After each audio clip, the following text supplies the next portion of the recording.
Paskah yang kelima di hari Sabtu, dan kita pun bersama gereja universal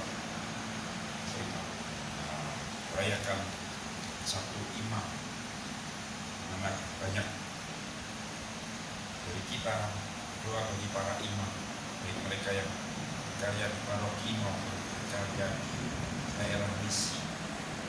Kita pun berdoa bagi para imam yang berkarya di daerah misi, dengan segala tantangan yang ada, dengan segala kendala yang ada. Semoga Tuhan tetap memberikan berkat khusus. Hari ini pula kita berdoa bagi Hotel Bursa ini yang telah mengundang kita merayakan Ekaristi. Syukurilah Allah berikan, punya Allah senantiasa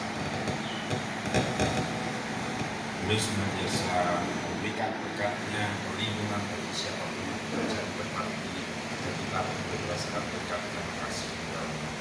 Maka marilah di awal perayaan Ekaristi ini kita sejenak, kita bersabar diri kita dan mohon belas kasih Tuhan.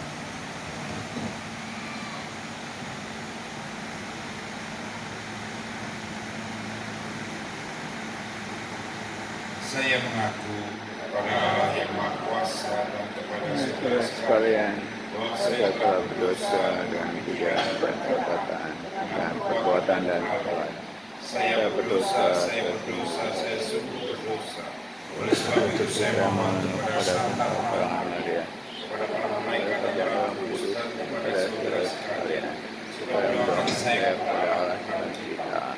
Allah yang Maha Kuasa mengasihi kita, mengampuni dosa kita, dan mengantar kita ke hidup yang kekal.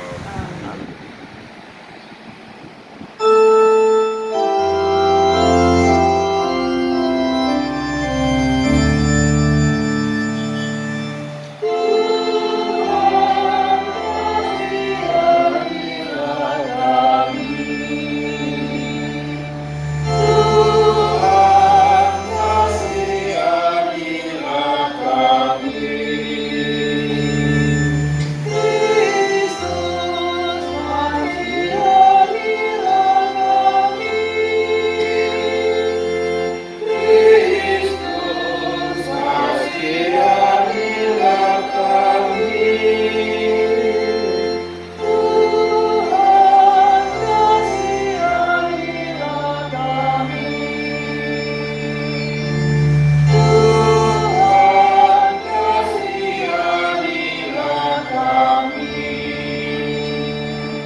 Marilah kita berdoa. Allah Bapa sumber kehidupan, Kau telah memanggil dan memilih kami untuk mengalami kasih-Mu melalui Putra-Mu. Jagalah dan bimbinglah kawanan-Mu ini untuk membangun dunia baru di tengah perkembangan zaman dewasa ini. Dengan pengantaran Tuhan kami Yesus Kristus Putra-Mu yang hidup dan berkuasa bersama Dikau dalam persatuan Roh Kudus Allah sepanjang segala masa. Amin. Dan mendengarkan sabda Tuhan.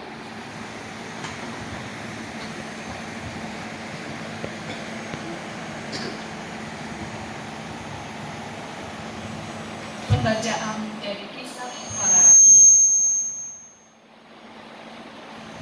Sekali peristiwa, Paulus datang ke Derbe dan Listra.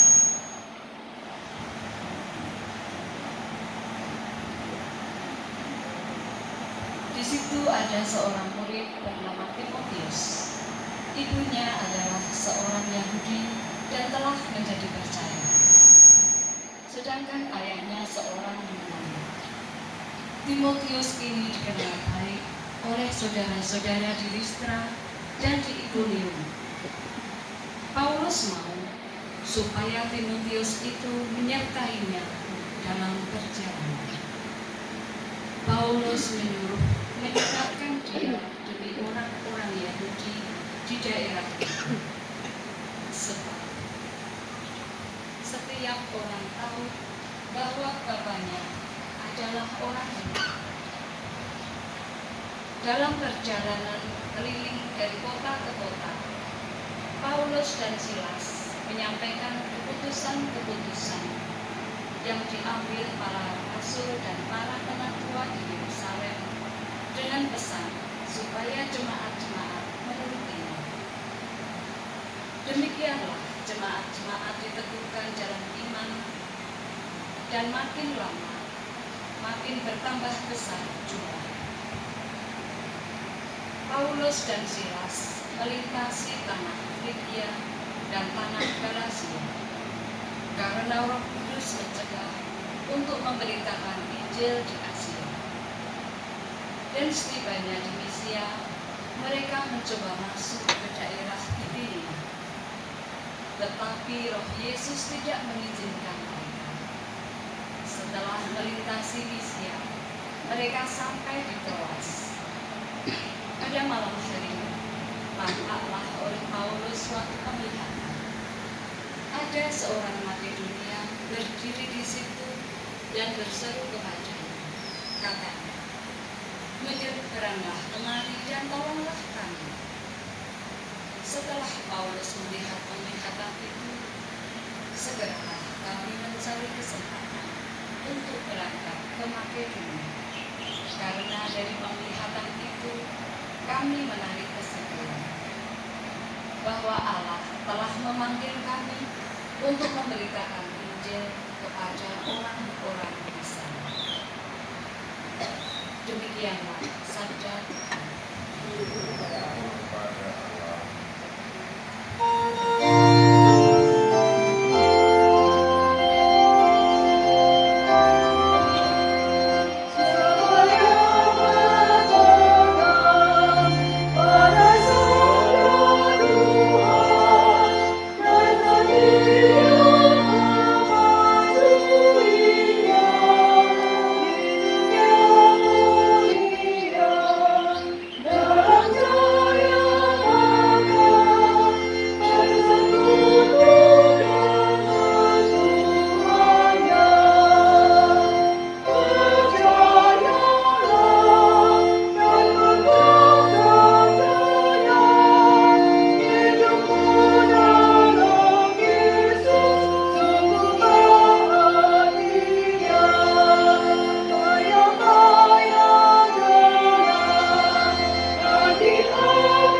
sebelah kanan Allah. Haleluya, haleluya, haleluya. Tuhan bersamamu.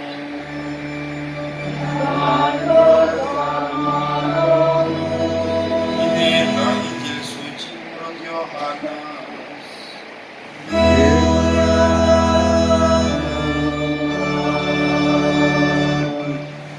Dalam amanat perpisahannya, Yesus berkata kepada murid-murid, "Jikalau dunia membenci kamu, ingatlah bahwa ia telah lebih dahulu membenci aku. Sekiranya kamu dari dunia, tentulah dunia mengasihi kamu sebagai miliknya. Tetapi karena kamu bukan dari dunia, sebab aku telah memilih kamu dari dunia, maka dunia membenci kamu. Ingatlah apa yang telah kukatakan kepadamu, seorang hamba tidaklah lebih tinggi daripada tuannya. Jikalau mereka telah menganiaya aku, mereka juga akan menganiaya kamu. Jikalau mereka telah menuruti firman-Ku, mereka juga akan menuruti perkataan-Mu. Tetapi semuanya itu akan mereka lakukan terhadap kamu karena nama-Ku, sebab mereka tidak mengenal Dia yang telah mengutus aku. Demikianlah sabda Tuhan.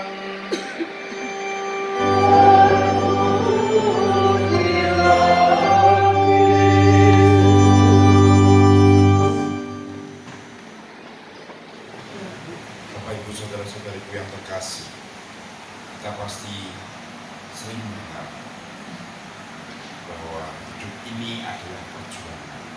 Dia mengatakan demikian. Hidup ini adalah perjuangan. Seperti halnya tidak hanya manusia, tapi hewan-hewan pun juga memperjuangkan hidupnya. Ibarat kupu-kupu itu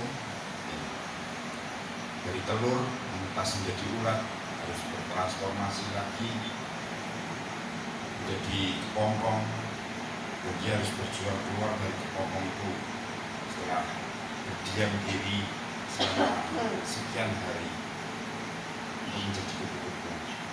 Dan dia berjuang untuk keluar dari kepompong yang sempit itu agar sayapnya benar-benar kuat untuk bisa terbang. Mungkin hewan lain pun demikian. Dan kita pun manusia juga demikian, berjuang untuk bisa berjalan. Seorang bayi yang baru lahir tentu akan